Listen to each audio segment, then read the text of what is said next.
Hey y'all. So you saw the title. Today's video are books that I have that I'm hoping to read in October that Booktube made me buy. It wasn't just Booktube, so I'll let you guys off the hook a little bit. It's also Bookstagram and Book Twitter. You guys are worse than targeted ads. But if you've been here ever before, you know that I am a big fan of targeted ads, and I'm constantly purchasing things that algorithms understand about me that I would never have guessed, like this Maleficent cooler and this crow holding a lamp. I'm a big fan of recommendations, and I'm in big trouble getting more involved with Booktube because everybody makes everything sound so good.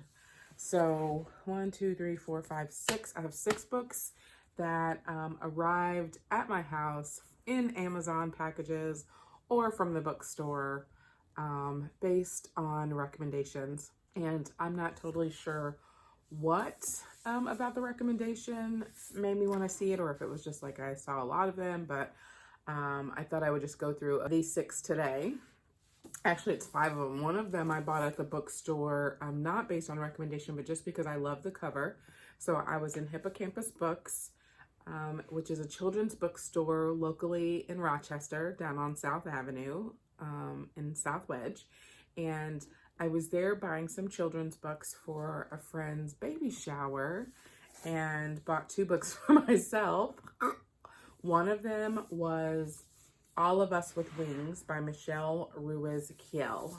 So this book is about a 17-year-old girl named Sochi. I'm just getting, all I know about the book is what's in any of these books is really in the cover or on the back of the books. Okay, so I'm not spoiling anything.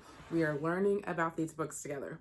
So 17-year-old girl named Sochi who is running from a painful past, and she starts to work as the governess of a young girl who's 12 who lives with her rock star family in one of the city's storybook Victorians. And they are getting along great, and apparently they do a riot girl ritual in good fun and summon a pair of ancient beings bound to avenge the wrongs of Sochi's past. That sounds awesome. So I don't know if it's going to be metaphorical. I don't know if actual demons or something are going to be running around this town. I am loving the cover. That's why I bought it. I was walking to check out with my perfectly fine purchases of children's books, saw this cover, wanted it, got it, love the summary on the back. So that's on the list. The other book I got at the same time, so here's the bookmark from the bookstore, Latino owned, downtown, Hippocampo Books, is Transcendent Kingdom. So I guess this was one of the Book of the Month options for people who do the Book of the Month program, whatever that is. I mean, I can imagine what that is. It's Book of the Month. And it's also Read with Jenna.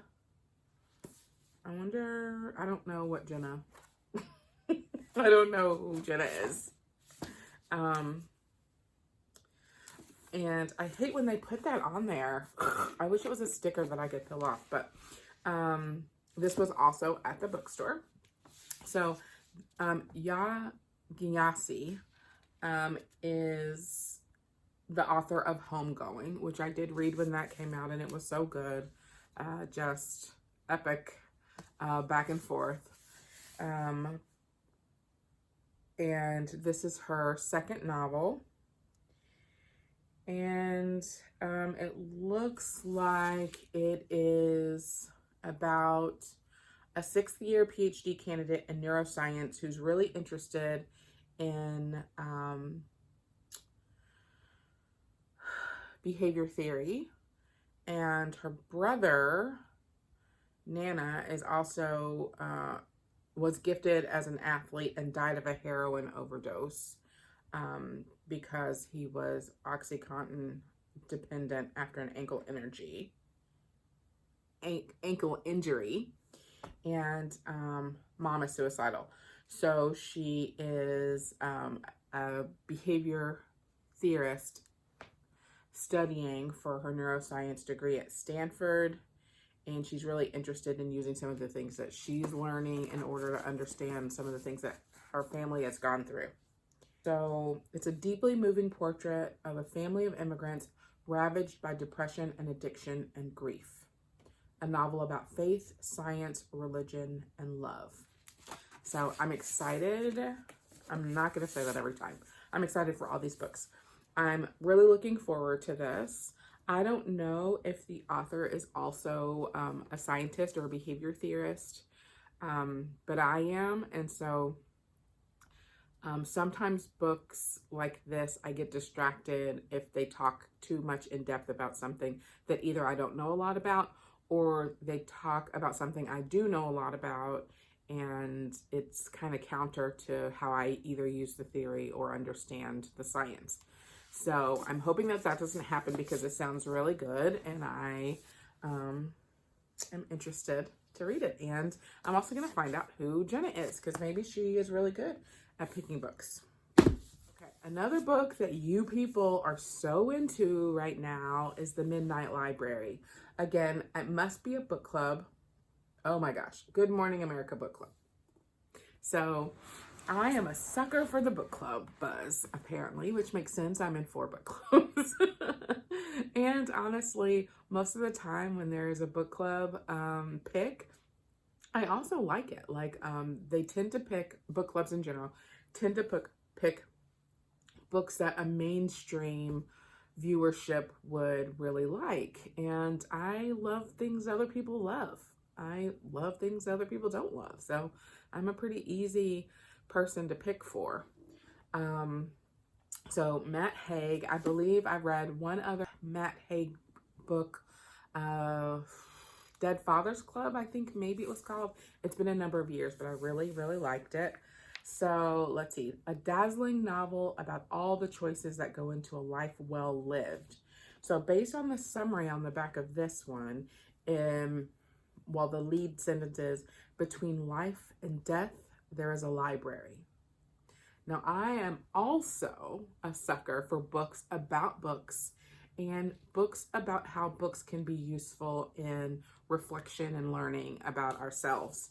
So this book, I believe, based on the summary, is about a woman who is in this in-between library, and the books can show you or give you an opportunity to see what would have happened in your life if you'd made different decisions. So this sounds right up my alley. So yes, I'm gonna read that, obviously. Another book you people made me get. You Had Me at Hola. So this is, I believe, a romance that centers around 2 people. One is a soap opera darling. I guess they're both soap opera darlings.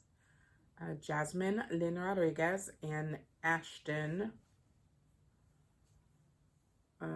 something. Don't see his last name. Ashton Suarez. So they are soap opera vets, and they're thrown into this movie together. And it looks like Jasmine has had some messy breakups and she's in the tabloids. And Ashton has been killed off of his telenovela, and they are thrown together. So that, oh, and look, I love the cover.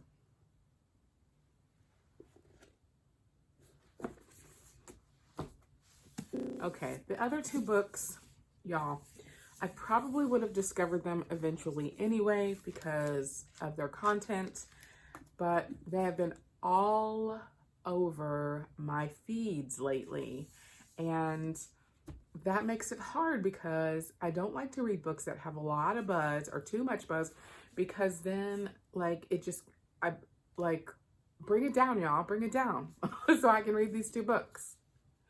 Raybearer and Legendborn. So Raybearer, based on the back, again, what if you've sworn to protect the one you were born to destroy?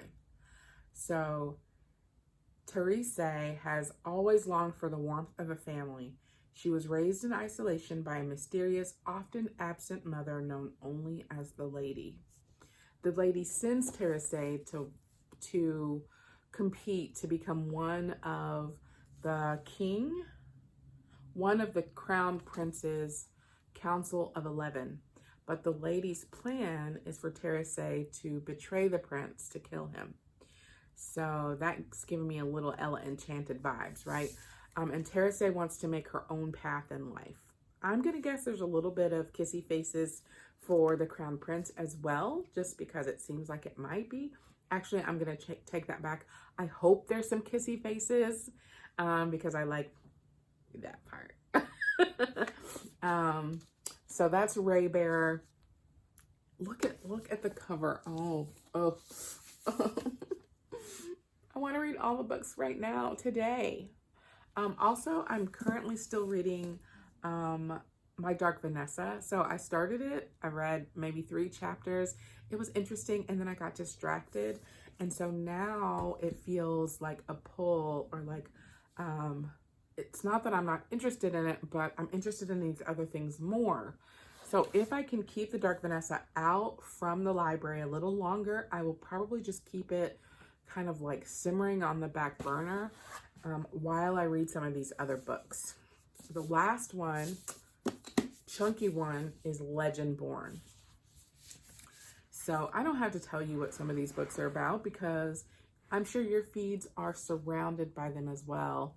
I realize that I'm getting a weird glow from the light from my sliding door. I wonder if I should put a sheet there. I'm not going to, but maybe I should.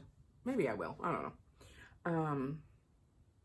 Because I'm in the back room of my house, so the sun is not helping me out. So sorry about that. All right, so Legendborn. After her mother dies in an accident, 16-year-old Bree Matthews wants nothing to do with her family memories or childhood home. A residential program for bright high schoolers at UNC Chapel Hill seems like the perfect escape. Until Bree witnesses a magical attack her very first night on campus.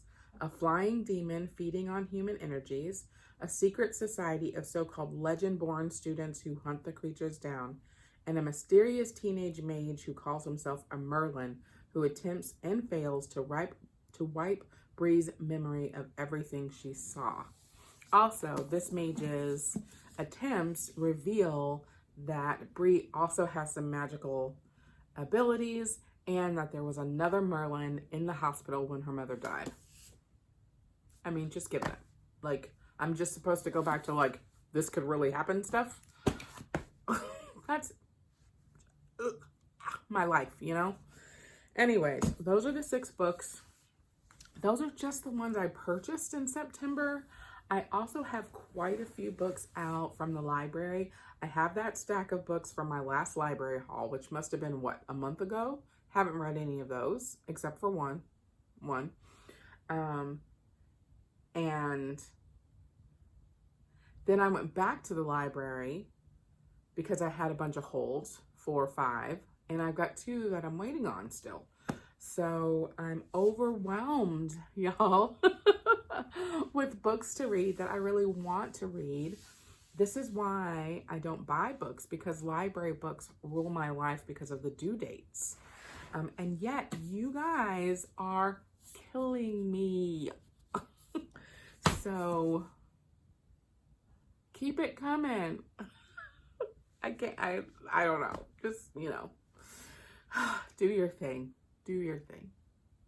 I'll see you in the next one.